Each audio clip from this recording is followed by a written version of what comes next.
Hello, नमस्कार. तर मंडळी लवकरच विविध सणांना सुरुवात होणार आहे. त्यातलाच पहिला सण म्हणजे रक्षाबंधन आणि या रक्षाबंधनला बाहेरची मिठाई भावाकडे घेऊन जाण्यापेक्षा घरची मिठाई घेऊन गेलो तर हॅलो, नमस्कार. मी नूतन तुम्हा सर्वांचं मॉम्स फूड कट्टामध्ये स्वागत करते. आज आपण करणार आहोत कलाकंद बर्फी.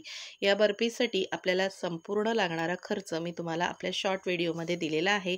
मला कमेंट करून नक्की सांगा ही बर्फी तुम्हाला कशी वाटली ती. सर्वप्रथम आपण एक कढईमध्ये 200 ग्राम पनीर किसून घेतलेलं आहे.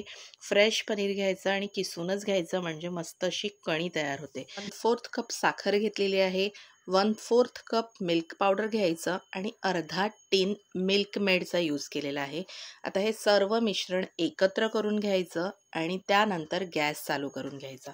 सर्वप्रथम सर्व व्यवस्थित मिक्स करून घ्यायचं म्हणजे गॅस चालू केल्यानंतर कोणत्याही प्रकारची गुठळी तयार होणार नाही. तर इथे आपलं सर्व मिश्रण एकत्र झालेलं आहे. आता मी गॅस चालू करते. गॅस हाय फ्लेमवर न ठेवता लो टू मीडियम फ्लेमवर ठेवा. एक 5 मिनटं परतल्यानंतर मी यामध्ये ठेचून घेतलेली वेलची पूड घातलेली आहे.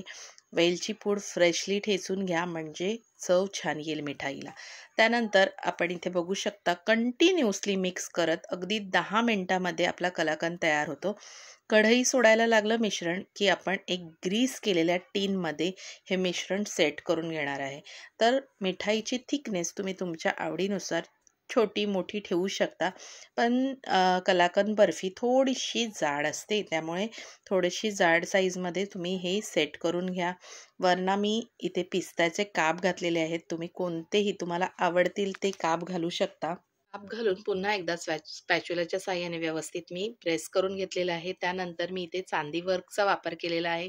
तुम्ही नाही केलात तरी देखील चालणार आहे. मिठाईच्या टेस्टमध्ये काहीही फरक पडत नाही फ्रेंड्स. पण लुकला छान दिसावं यासाठी मी चांदी वर्कचा वापर केलेला आहे.